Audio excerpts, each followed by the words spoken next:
भारत की ज्ञान परंपरा में जितना विद्याध्ययन का महत्व है, उससे कहीं ज़्यादा कला के अध्ययन का भी महत्व रहा है। इसलिए प्राचीन ज्ञान परंपरा का जो पाठ्यक्रम है, उसमें 14 विद्या और 64 कलाओं का समावेश किया गया है। भारतीय मनीषियों का यह मानना है कि यदि समाज में कुछ परिवर्तन लाना है, समाज में कोई चैतन्य लाना है, कोई नवीन ऊर्जा संचारित करनी है, तो कला के अतिरिक्त अन्य कोई साधन हो ही नहीं सकता। इसीलिए जो उपनिषद का वाक्य है सा विद्या या विमुक्त है, उसी के समानांतर कला के महत्व को दर्शाने के लिए भी सा कला या विमुक्त है, इस प्रकार का एक घोष वाक्य प्रचलन में है। भारत में यदि नवजीवन का संचार करना है, भारत को यदि धर्माधिष्ठित राज्य साकार करना है, तो हमारे संस्कृत के गीत में बड़ा सुंदर इसका उल्लेख किया गया है। चतुष्षष्ठि कलान्वितम परमेष्ठिना परिवर्तितम विश्वचक्र भ्रमण रूपम शाश्वतम श्रुति सम्मतम। अर्थात वेदों के अनुसार इस संसार के कालचक्र को, संसार के भ्रमण रूपी चक्र को यदि हमको नव चैतन्य से भरना है, तो हमको 64 कलाओं से युक्त उसको करना ही होगा।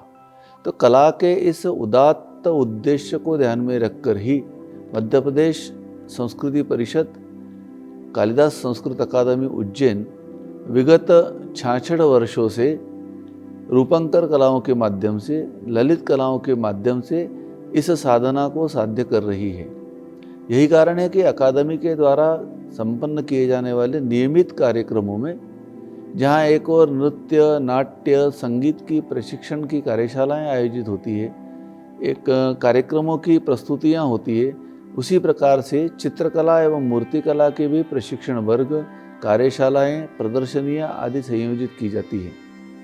अंतर्राष्ट्रीय स्तर को प्राप्त हो चुके अखिल भारतीय कालिदास समारोह में भी विगत 66 वर्षों से राष्ट्रीय कालिदास चित्र एवं मूर्तिकला प्रतियोगिता का आयोजन होता है।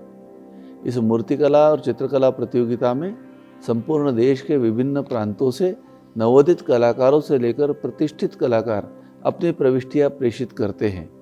उन प्रविष्टियों के कारण ही इतने वर्षों से यह चित्र प्रदर्शनी, चित्र प्रतियोगिता निरंतर चलती आ रही है। इस वर्ष भी मालविकाग्निमित्रम कालिदास की इस अमर कृति को केंद्र में रखकर चित्रकारों ने चित्र बनाए, मूर्तिकारों ने मूर्ति शिल्प बनाए और यहाँ पर प्रतियोगिता हेतु प्रेषित किया गया। विद्वान निर्णायकों ने उनको मूल्यांकन किया, उनका परीक्षण किया और उन्होंने निर्णय दिया।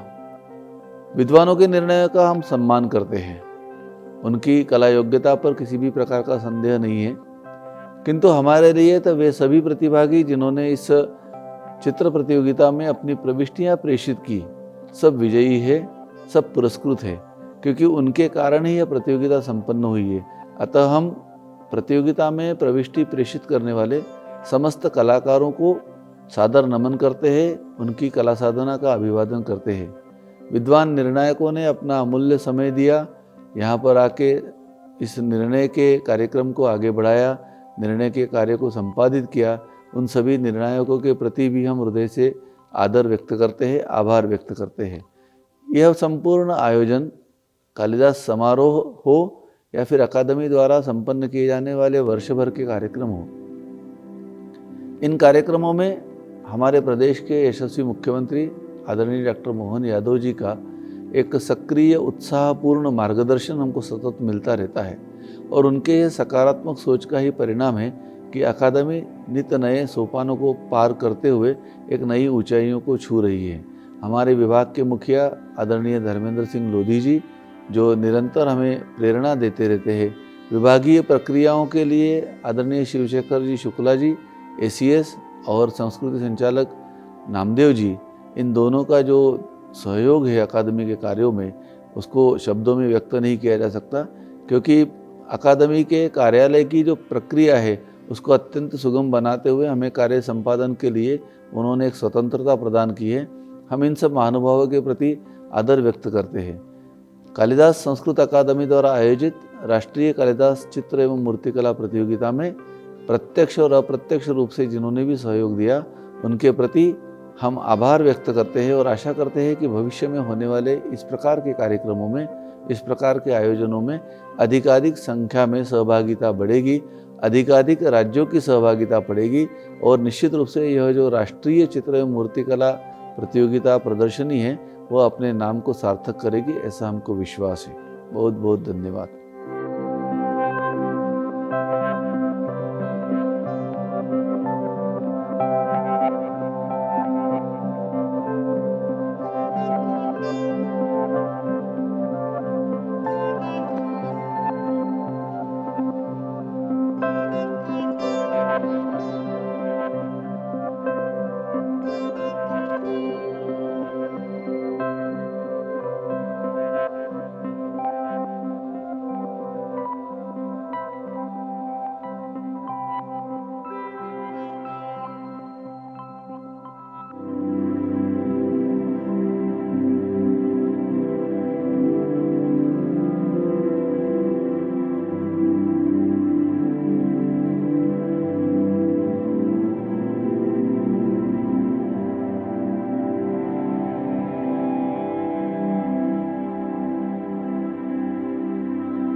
नमस्कार, मैं सुहास बहुलकर मुंबई से हूँ, चित्रकार हूँ।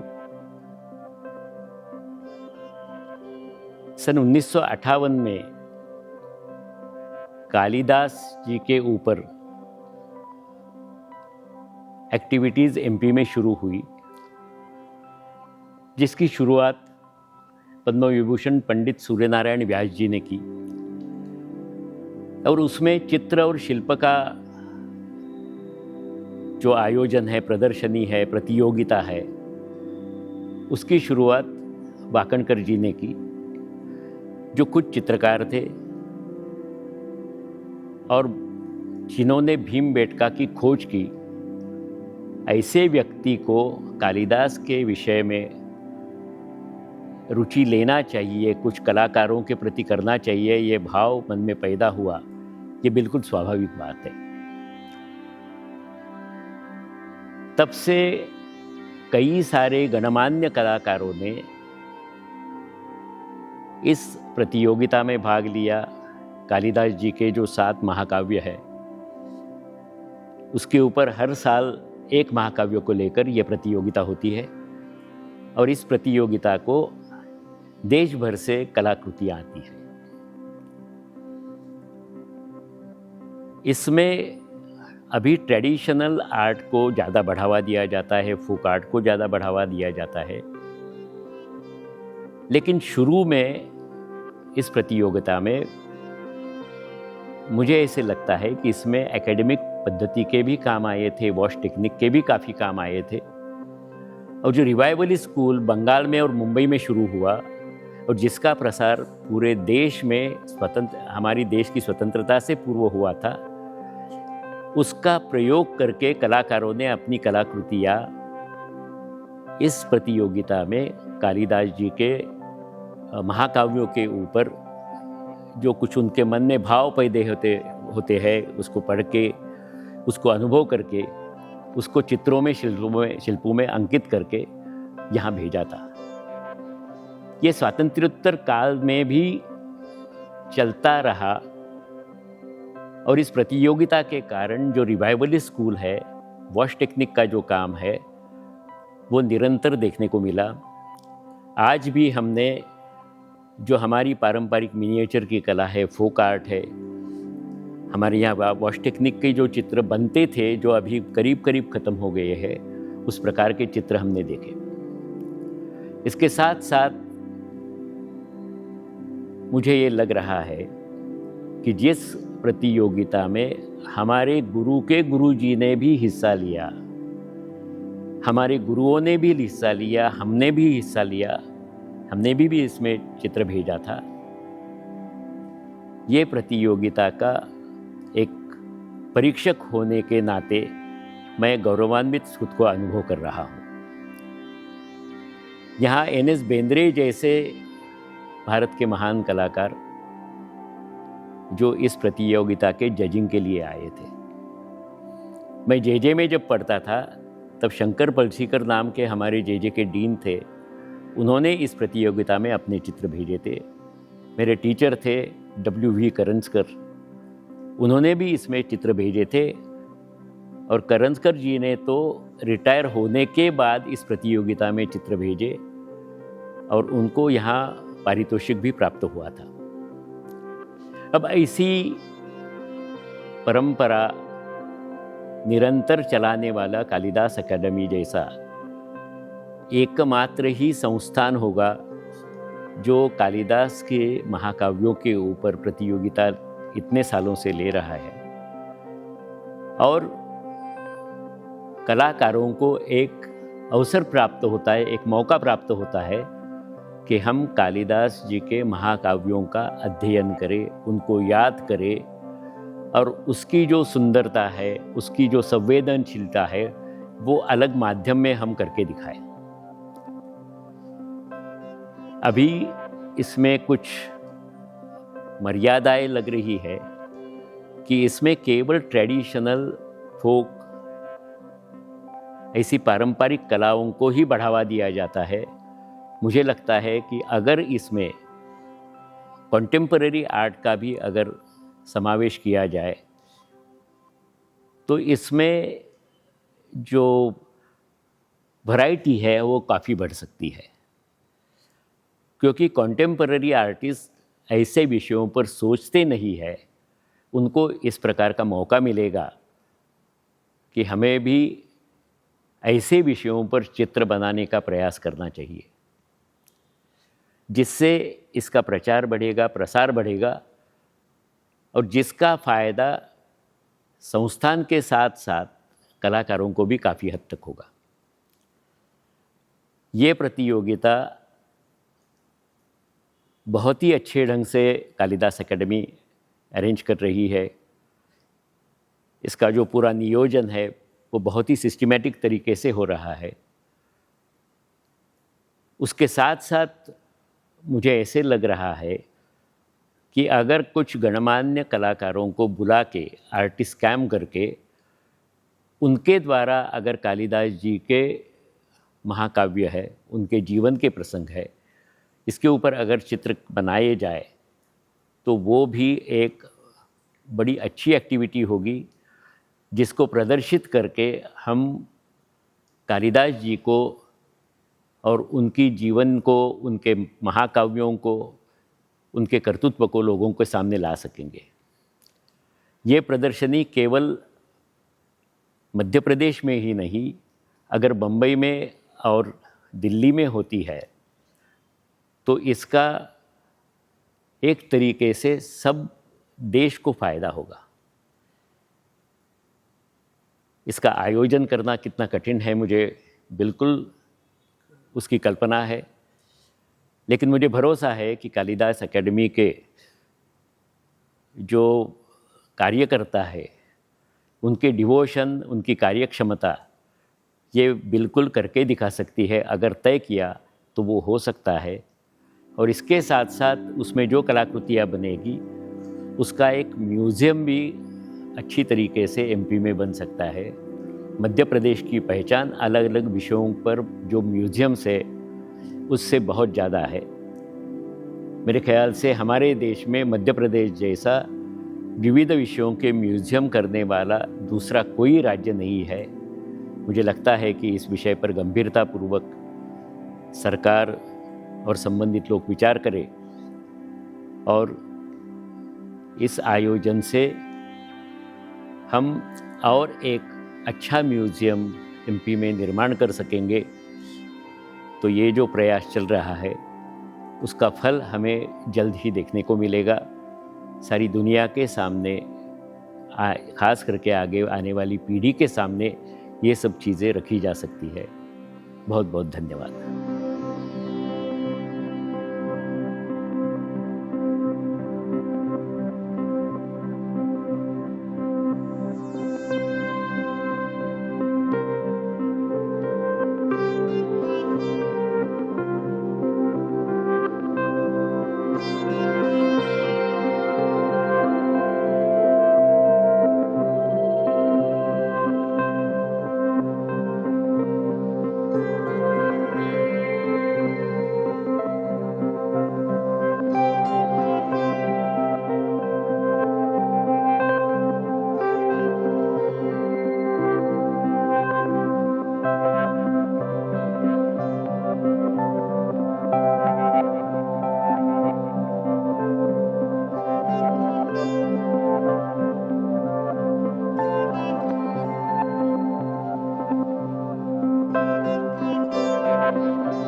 मेरा नाम दत्तात्रेय पाडेकर है।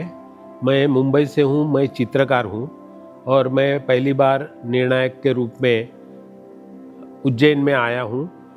कवि कालिदास की जो चित्र प्रतियोगिता रहती है, चित्र प्रतियोगिता और शिल्प प्रतियोगिता में निर्णायक के लिए मैं उज्जैन में आया हूँ। तो यहाँ जो कवि कालिदास के साहित्य, प्रमुख साहित्य जो 7 है, 20 विषयों पर हर वर्ष एक विषय के ऊपर चित्र प्रतियोगिता होती है। तो उसमें बहुत सारे पूर्ण भारत में से अनेक कलाकृतियाँ आती है, तो उसका निर्णय करना होता है। तो उसके लिए मैं उज्जैन आया हूँ और यहाँ जो प्रतियोगिता में जो चित्र आए हुए थे, काफ़ी संख्या में चित्र आए और उसका जो स्टैंडर्ड है, उसका जो दर्जा है वो काफ़ी अच्छा है।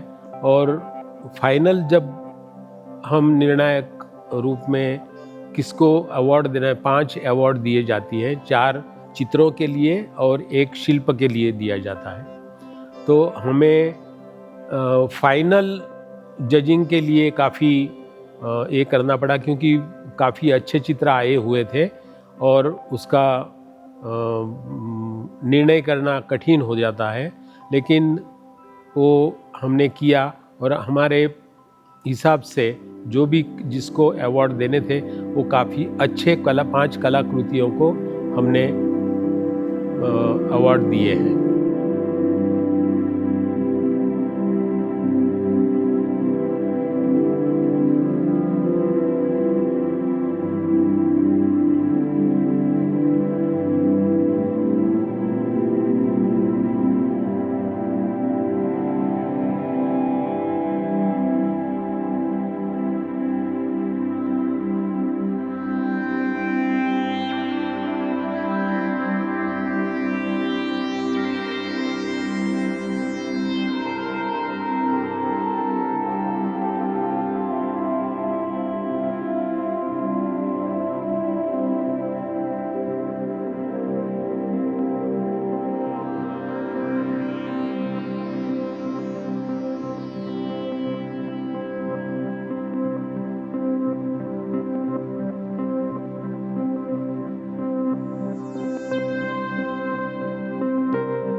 या सृष्टिस्रष्टुराद्या वहति विधिहुतं या हविर्या च होत्री ये द्वे कालं विधत्तः श्रुतिविषयगुणा या स्थिता व्याप्य विश्वं या माहुः सर्वबीजप्रकृतिरिति यया प्राणिनः प्राणवन्तः प्रत्यक्षाभिप्रपन्नस्तनुभिरवतु वस्ताभिरष्टाभिरीशः। नमस्ते। आज हम कालिदास संस्कृत अकादमी उज्जैन में हैं और जिस कालिदास ने अभिज्ञान शाकुंतलम का जिस मंगलाचरण से मैंने प्रारंभ किया, उनके ही कार्य के ऊपर, उनके ही ग्रंथों के ऊपर अलग अलग साल जो चित्रकला मूर्तिकला के लिए जो आह्वान किए जाते हैं पेंटिंग्स और स्कल्पचर्स को, उसमें इस साल का थीम था मालविकाग्निमित्रम। और बहुत पेंटिंग्स, बहुत सुंदर पेंटिंग्स आए और मुझे यहाँ पे संस्कृत विशेषज्ञ के तौर पे बुलाया गया और काफ़ी आनंद की बात है कि यहाँ जो दूसरे एक्सपर्ट्स मेरे साथ थे, जो मूर्तिकला और चित्रकला के निष्णात थे, काफ़ी वरिष्ठ लोग आए थे, तो उनके साथ एक दूसरे आयाम से, दृष्टिकोण से अलग अलग चित्रकला और मूर्तिकला को देखने का मौका मिला। उसके साथ संस्कृत की सहभागिता खास विशेष रूप से ये है कि जिस चित्र में या किसी स्कल्पचर या मूर्ति में अगर कोई नई चीज़ या नयापन या पारंपरिक ढंग से कुछ देखने को मिलता है, तो कालिदास के मालविकाग्निमित्रम के वर्णन जो कालिदास जी ने किया है उसके कितने अनुरूप है, उसमें कितना प्रतिशत उसका भाव देखने को मिलता है। क्या मालविकाग्निमित्रम में जिस श्लोक में जो वर्णन मिलता है वही श्लोक के वर्णन को वो मूर्तिकार या चित्रकार उसी तरह से प्रस्तुत कर पाया है कि नहीं, उसमें नया क्या तरीका है। तो एक विश्व की या देश की पारंपरिक प्रदर्शनी के रूप में ये बहुत विश्वविख्यात है यहाँ की प्रदर्शनी, और बहुत सारे पेंटिंग के बीच में संस्कृत की दृष्टिकोण से मूर्तिकारों और चित्रकारों के साथ मुझे यहाँ उसका ज्यूरी के रूप में बुलाया गया, इसलिए मैं आभारी भी हूँ और अपना आनंद व्यक्त करती हूँ कि आज भी कला के क्षेत्र में ऐसे लोग हैं जो हमारे क्लासिकल एज के जो पोएट्स हैं कालिदास जैसे, तो उनके भावनाओं को समझ के उनके ग्रंथों में दिए गए जो वर्णन है उसके अनुरूप चित्रकला करते हैं, प्रस्तुतिकरण करते हैं और काफ़ी मात्रा में यहाँ पे आए। तो एक टफ टास्क था हमारे लिए भी डिसीजन लेना, तो बहुत ही अच्छा अनुभव रहा और मैं सच में आभारी हूँ कालिदास संस्कृत अकादमी उज्जैन की। बहुत बहुत धन्यवाद।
ओके, मैं आज क्या कालिदास संस्कृति अवार्ड के लिए यहाँ पर मैं आया हूँ। मेरा नाम कालीचरण गुप्ता है और मैं दिल्ली से आया हूँ। रहता हूँ कलाधाम के अंदर। कलाधाम जो एक सेंटर बनाए मेरे ख्याल 5 माह है भारतवर्ष के अंदर ना, वहाँ रहता हूँ मैं। 11 साल मेरे को हो गए और उससे पहले मैं दिल्ली में ही था। मैं डायरेक्टर भी रहा हूँ गढ़ी स्टूडियोज़ का, है ना। तो मेरे को यहाँ आकर के बड़ी खुशी हुई। ये कोई मेरा पहला विज़िट नहीं है यहाँ, तो ये मेरा तीसरा चौथा विज़िट है। और वैसे मैं कम से कम पीछे के लास्ट के पीछे 20-22 सालों से मैं यहाँ पर आ रहा हूँ। उज्जैन उसमें ये एक महानगरी कहलाती है ना। और जब से मैंने यहाँ कालिदास इस एकेडमी के अंदर मैं 2-3 बार आया हूँ और एज एन चित्र को देखने के लिए या उनको अवार्ड देने के लिए ये मेरा पहला अवसर है। यहाँ के चित्रों के अंदर में जो बच्चों ने जो काम किया है, ये मालविकाग्नि मित्रम, ये कालिदास जी का लिखा हुआ जो एक बुक है या जो 7 किताबें इनकी जो लिखी गई हैं, जो फेमस हैं, ये एकेडमी ने जो पास की हैं, जो भी इनकी संस्था है। और वो अवार्ड जो है मेरे अपने हिसाब से वो लाइफ में एक बार होना चाहिए था, मगर वो 7 किताबें लिखी हैं तो 7 हर साल जो है ना उनका डिफरेंट होता है, इसलिए आर्टिस्ट का 7वें नंबर पर आता है। उसकी राशि के बारे में तो मैं कुछ नहीं कह सकता, गवर्नमेंट को उसकी राशि भी बढ़ानी चाहिए और मेरे अपने हिसाब से वो अवार्ड भी जो बढ़ाने चाहिए।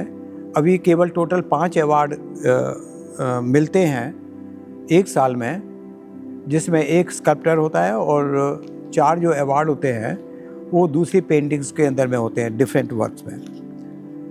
ये जो पिंडी पेंटिंग है मोस्ट प्रोबेबली उनके, जहाँ तक मैं जानता हूँ, जहाँ तक मेरा ज्ञान है, वो प्रेम गाथा, प्रेम संगीत, प्रेम से संबंधित जितनी भी उनकी पुस्तक हैं वो सारा वो विवरण उसमें दिखाया गया है या चित्रण किया है।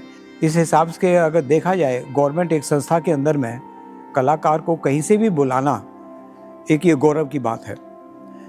मेरा ये मानना है कि ये संस्था और ऊपर कुछ काम कर सकती है आगे।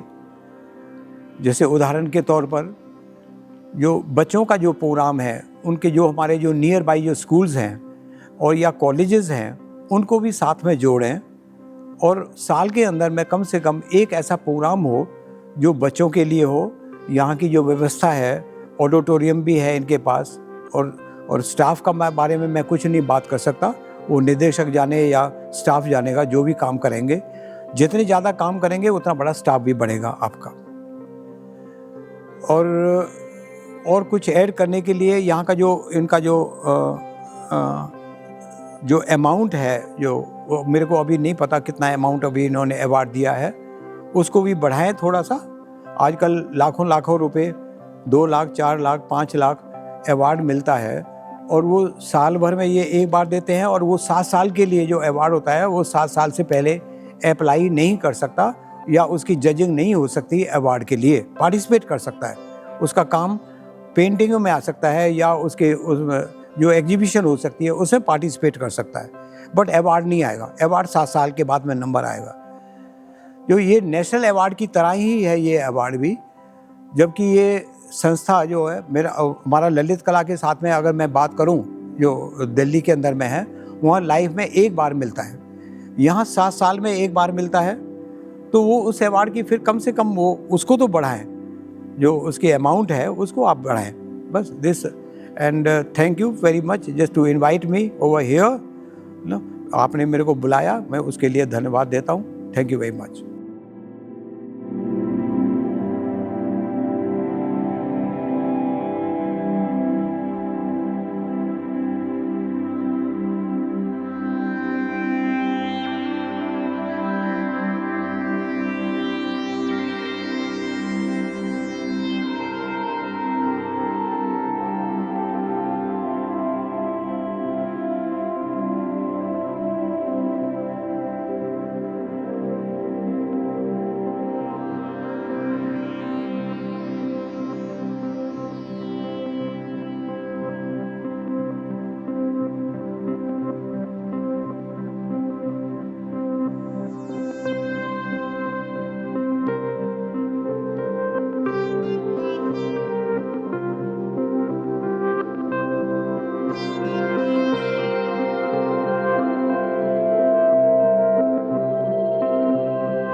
मैं प्रदीप कुमार जींद हरियाणा से कालिदास संस्कृत अकादमी द्वारा मूर्ति कला निर्णायक मंडल में शामिल हुआ।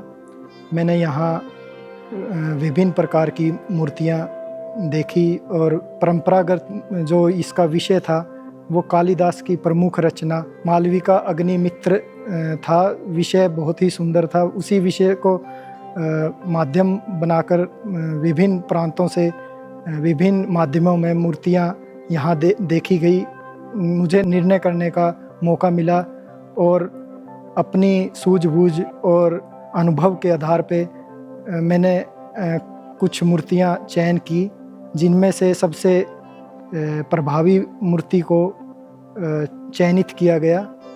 इसमें जो पुरस्कार की राशि है वह 1 लाख रुपए है। मेरा ये मानना है कि यह पुरस्कार की राशि 2 लाख के करीब होनी चाहिए। मैं कालिदास संस्कृत अकादमी को धन्यवाद करता हूँ।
नमस्कार।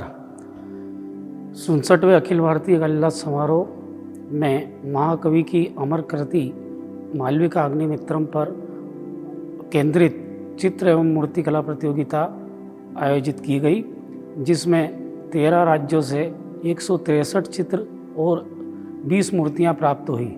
इसमें चित्रकला को 4 पुरस्कार तथा मूर्तिकला को 1 पुरस्कार दिया गया। इसमें सभी पुरस्कार 1 लाख रुपए की राशि दी जा रही है। अगले वर्ष का विषय मेघदूतम रहेगा, जिसके फॉर्म अगस्त में अकादमी की वेबसाइट पर उपलब्ध हो जाएंगे। आप सभी ने इस चित्र प्रदर्शनी का अवलोकन किया, आपका बहुत बहुत आभार। नमस्कार।